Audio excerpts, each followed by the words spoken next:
Aim right, achieve big at KR Mangalam University. Joshi ji अब जैसे अखिलेश जी ने कहा कि इन दो शब्दों को नहीं, बीजेपी को हटाने की जरूरत है।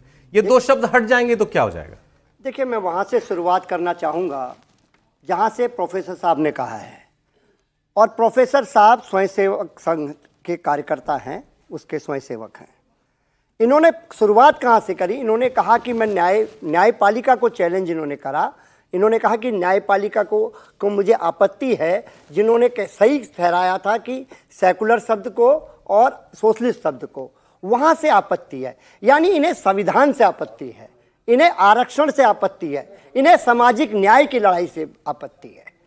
यहां से लड़ाई शुरू होती है। और ये नहीं कह रहे, जो इनके सबसे बड़े नेता हैं मोहन भागवत, बिहार चुनाव के पहले का आपको परिप्रेक्ष्य में ले जाना चाहता हूं। उन्होंने क्या कहा था? आरक्षण को खत्म कर देना चाहिए। परिणाम क्या रहा? ये नहीं कहा था, ये नहीं कहा था, ये नहीं कहा। गलत है।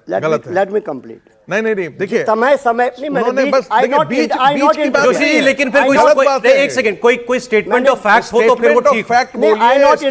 इंटरफेरेंस में नहीं कर रहा हूं, वो ठीक है। जो अच्छा ठीक है, मैं बोल रहा हूं, एक सेकंड प्रोफेसर साहब, वो उन्होंने ये नहीं कहा था जो संविधान समीक्षा की बात की। अब मेरे को टाइम दीजिएगा सौरभ जी। आप बोलिए, उसमें प्रॉब्लम नहीं। मैं आपको बताना चाहता हूं, भारतीय जनता पार्टी के नेता हों चाहे आरएसएस के नेता हों, लगातार संविधान बदलने की बात कही पिछले 2024 के चुनाव में। और मैं उत्तर प्रदेश से आता हूं, जिसकी जनता ने इनको जवाब देने का काम करा, संविधान बदलने वालों को और आरक्षण की व्यवस्था को बदलने वाले को, इनको आधा करने का काम करा, इनके अहंकार को खत्म करने का काम करा। क्योंकि 400 से 400 पार की बात ये लोग कर रहे थे। यानी कि ये जो विपक्ष है वो खत्म हो जाए, ये भावना इनकी थी। 80 की बात कर रहे थे ये लोग। और उस प्रदेश की जनता ने, जिस उत्तर प्रदेश से मैं आता हूं, आधा करने का काम करा और इनको आज बैसाखियों की सरकार को चलाने पर मजबूर करा। सर, ये केवल ये समाजवाद की ताकत थी, माननीय अखिलेश यादव जी की ताकत थी। जनता हमसे जुड़ गई और लोकतंत्र बच गया, संविधान बच गया।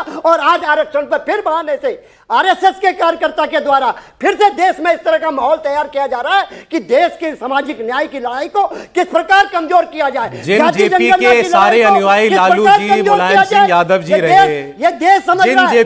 जिन जेपी की वजह से इमरजेंसी इंदिरा गांधी ने लागू की, जिनको जेल में डाला, उस वक्त के आपके और आपके तमाम नेताओं को और पार्टियों को पूरी जेल में डाला और संविधान को बदलने का काम किया, और तब ये दो शब्द डाले। आज आप उसका बचाव कर रहे हैं। मैं कह रहा हूं, मैं कानून का विद्यार्थी भी हूं, इंटरनेशनल रिलेशन लॉ में पढ़ाता हूं। मैं आपको बताना चाहता हूं, भारत की जो संविधान है उसके प्रेम्बल में ये दो शब्दों का, यही भारतीय जनता पार्टी और आरएसएस की चिड़ है। यही शब्द इनको बार बार दिक्कत करते हैं। ये स्वरूप को बदलना चाहते हैं, संविधान को बदलना चाहते हैं। अंबेडकर जी ने क्यों नहीं रखे थे फिर ये दो शब्द? अंबेडकर जी ने क्यों नहीं रखे? मैं कह रहा हूं, आज सारे लोग अंबेडकर जी के चरण पकड़ के बैठते हैं ना आप लोग। उन्होंने तो नहीं रखे थे। सौरभ जी, देश के बड़े वक्तकार आप हैं, मैं आपसे कहना चाहता हूं, उसके बाद बहुत सारे अमेंडमेंट भारतीय जनता पार्टी ने करे। कल को क्या हमारी सरकार आएगी कि हम सब बदल देंगे?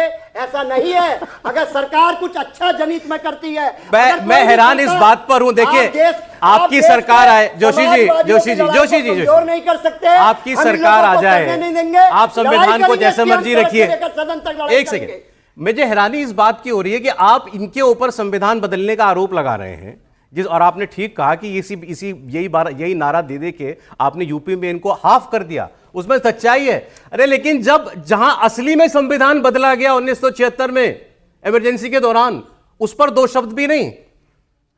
उस दौरान जो ये दो शब्द जोड़े गए, 3 हालात में जोड़े गए। पार्लियामेंट के अंदर विपक्ष के 3 सांसद बैठते थे, और केवल 3। और 1977 में भी आप क्यों नहीं बदल पाए इस सबको? क्योंकि राज्यसभा में उस वक्त कांग्रेस पार्टी की मेजॉरिटी थी। इस देश का सम्मान, प्रॉब्लम आपको उससे नहीं हो रही है। इस देश का अगर सम्मान, एक बार जरा श्याम जी सौरभ जी, मैं कहना चाहता हूं, देश का अगर सम्मान है, इसके धर्मनिरपेक्षता के स्वरूप से है। हम लोगों का जो धर्म, तो ये दो शब्द प्रेम्बल में नहीं रहेंगे तो भारत धर्मनिरपेक्ष भी नहीं रहेगा और समाजवादी सोच का भी नहीं रहेगा। श्याम जी, ये कहने का मतलब है? नहीं, देखिए, एक बात को समझना बेहद जरूरी है कि आपातकाल के बाद कांग्रेस की सरकार चली गई थी, जनता पार्टी की सरकार आई थी, और जैसा कि आपने खुद बता दिया कि उस समय भी जो है इस पर कोई बहस नहीं हुई। अभी माननीय सुप्रीम कोर्ट ने भी 2024 में, पिछले साल ही, इस पर अपनी टिप्पणी दे दी है। लिहाजा मैं समझता हूं कि इन बात का विमर्श का कोई मतलब नहीं है। आज के समय में जो सेकुलरिज्म पर सोशलिस्ट पर जो चर्चा हो रही है, इस पर कोई इसका मतलब इसलिए नहीं है कि बुनियादी मुद्दे से भटकाने का कोई इरादा है क्या, कोई आगामी चुनाव को लेकर कोई पोलराइजेशन करने का इरादा है क्या। जो बुनियादी, चाहे वो घरेलू नीति हो या विदेशी नीति हो, उस पर खुल के विमर्श होना चाहिए। आप इस बात को समझिए कि जो ये दोनों शब्द गढ़े गए हैं जो 1976 में हैं, वो तो पूरे हमारी विरासत रही है। राष्ट्रीय आंदोलन में देख लीजिए, इतिहास उलट कर देख लीजिए, संविधान बनी, संविधान की पूरी भावना है।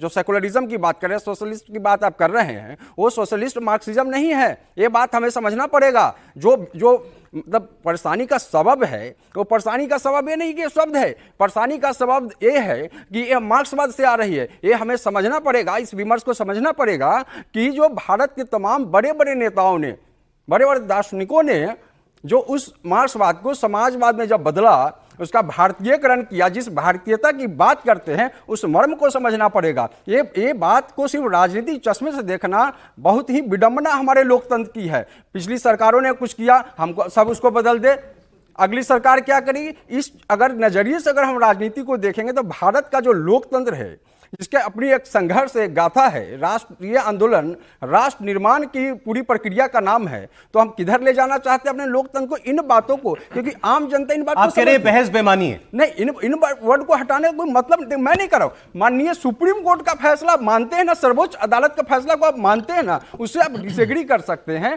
आप उसको चुनौती कोर्ट में दे सकते हैं। लेकिन आप देखिए कि 1978 में जब नहीं बदली गई, 2024 में जब नहीं बदली गई, तो क्या इसको एक नया टूल देके कोई ध्रुवीकरण का इरादा है क्या, कुछ इस तरह का अंदेशा है क्या?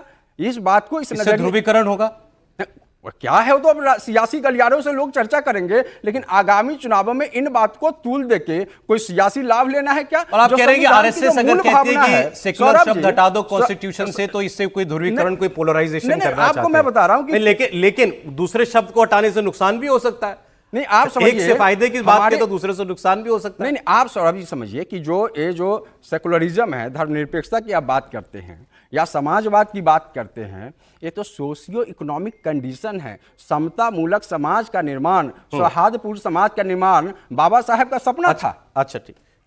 फिर आप बार वही ले आते हैं, बाबा साहब ने तो नहीं रखा था इन दोनों शब्द। मैं बाबा साहब और एक कहा था कि आने वाला समाज, आने वाली पीढ़ियां तय करे उनको कैसी सामाजिक और आर्थिक संरचना में जीना। नहीं तो आप सुप्रीम कोर्ट, अब आप फिर, अरे भाई, सुप्रीम कोर्ट के फैसले से असहमत हुआ जा सकता है, इसमें इसमें अवमानना नहीं है, नहीं, उसमें विमर्श, कोई अवमानना नहीं है।